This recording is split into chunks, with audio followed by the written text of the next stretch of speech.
beauty and the power of the Gospels is evidenced in the life of the 11 men that followed Jesus during the 3.5 years of his earthly ministry. As God would have it, 4 of them were the eyewitnesses that God used to write the 4 books of the Gospel. Now, ask yourself, have you ever wondered why there are 4 Gospels in the Bible? Why does God need 4 books to tell us what the life of Christ was all about? Clearly, we've seen that the number 4 is significant. There are 4 Gospels, 4 saints in heaven, 4 horns on the altar, and 4 faces in the vision of Ezekiel. So, what is God getting at? Why is the number 4 so important? And especially so in these last days. We did the math. It's understood that 4 represents the revealing of God's plan. The only question is, why are there 4 Gospels? Why not 5 or 3 or even 10? The 4 rivers in Genesis 2 are a prophecy of Christ as a fountain of living water that would go forth into the whole world as the message of salvation. Jesus told the Samaritan woman at the well that very thing. He said the living water that he had was the gift of God that she was welcome to ask for because he was anxious to give it to her. The idea of the 4 rivers is that they are a border of God's plan, which means at some point God's plan will have reached a limit. That limit is what God refers to as the kingdom of heaven. The coming kingdom was first represented under the terms of Noah's covenant as the rainbow after the flood. God told Noah that his salvation was in the bow, the cloud, and the rain that would reveal it. Remember, God's promise to Noah was the first one made in the beginning because it was the everlasting covenant that God made with all flesh. The light of truth would be broken down, which is the point of the rainbow. The beauty of God's plan are the 2 symbols of the rain, which is his spirit, and the light, which is his glory, as they would work together to produce the colors of the bow, which is the light made visible.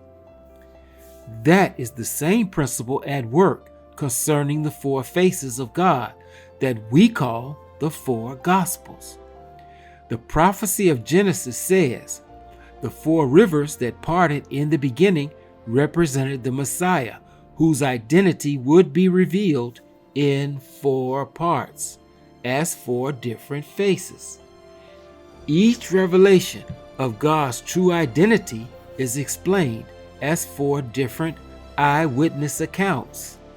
The 4 Gospels are the testimony of God's Spirit that spoke through the 4 witnesses who saw Jesus face to face. These were the 4 faces that were first represented to Israel as the 4 horns on the brass altar. The 4 horns were God's 4 faces, which are law, grace, obedience, and life.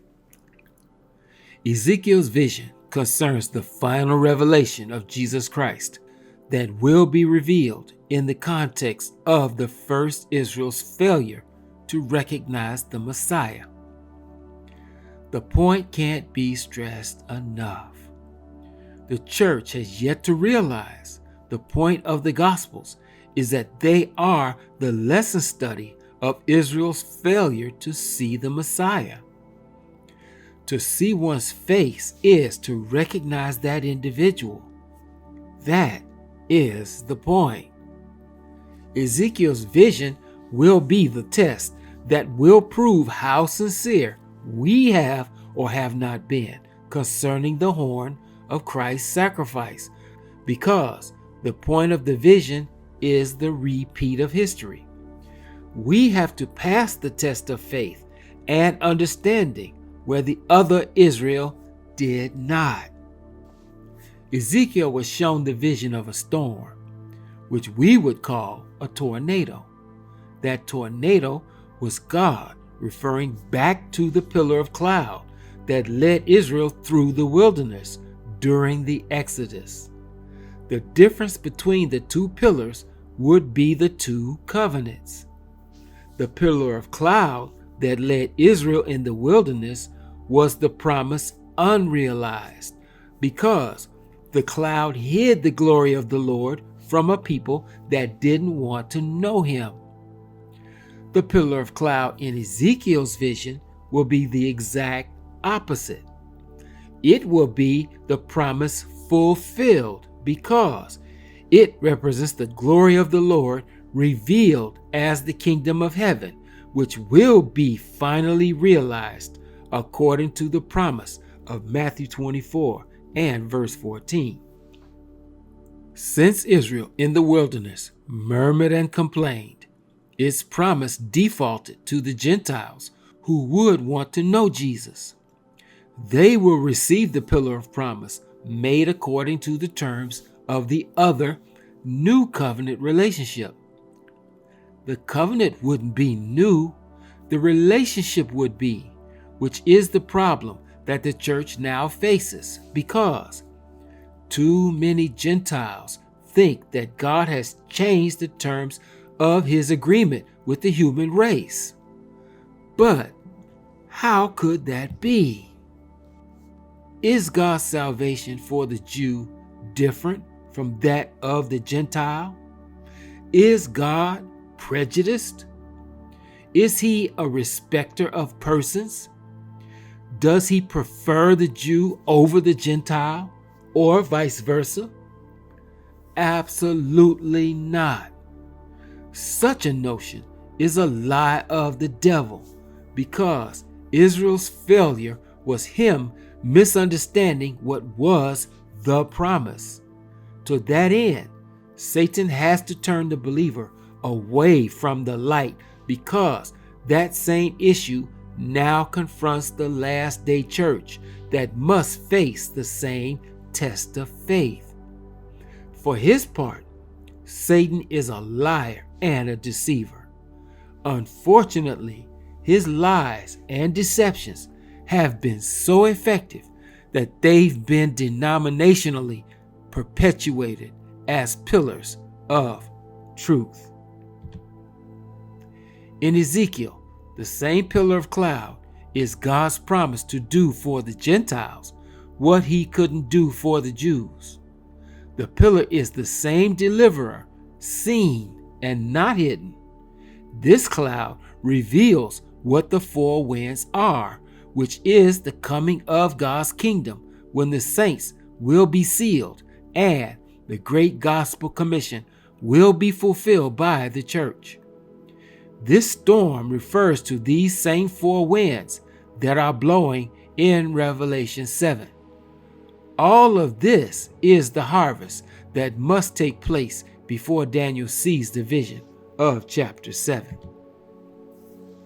Within the pillar of cloud that Ezekiel calls a whirlwind was the dynamic hierarchy of a chariot that was moving very quickly. In this rendering of that hierarchy, we can see at the very top God the Father in heaven sitting on his throne. This is the judgment scene mentioned there in Daniel 7 and verse 9. Then, just below him, we see Jesus represented as an enfolding flame. Below Christ, but just above the cherubim, is the sea of glass that rests above the wings of the four living creatures who stand above each wheel. And finally, at the bottom of the hierarchy are the rotating wheels of Beryl. The perspective of the prophet is shown here as the vision is seen from a distance. Ezekiel is seeing the throne of God in heaven. Under that throne is the Lord, represented as an enfolding flame.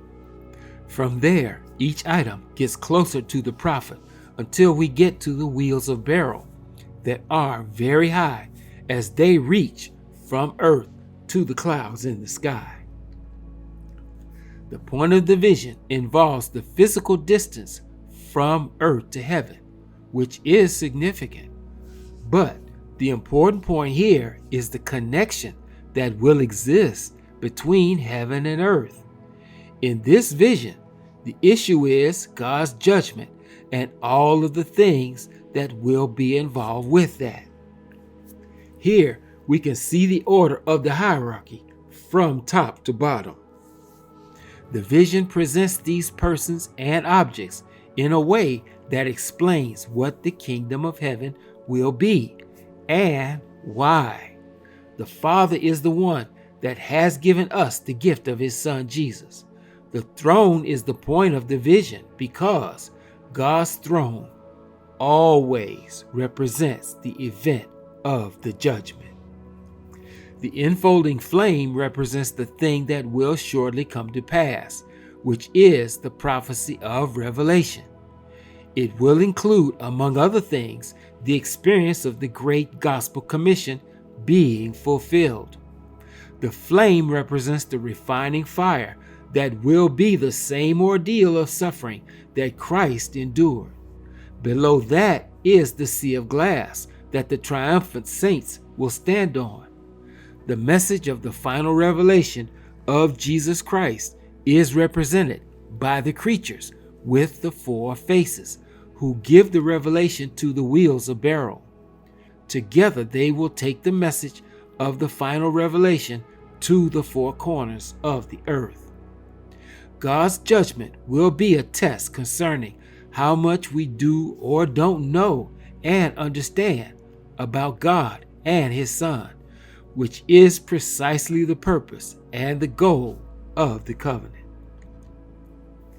Given the fact that God will flood this world with his Holy Ghost power, the four faces mean no one will be able to excuse their being ignorant during this time. The revelation will be passed down the chain of command from the Father in heaven to the lowest place in the earth, because the judgment will involve everyone. No one will be excused from participating in it. The message of the revelation will then be the final test of faith that will bring this earth's history to a close. This vision of the whirlwind in Ezekiel is the kingdom of heaven that Christ is constantly referring to, especially in Matthew 6 and Luke 11.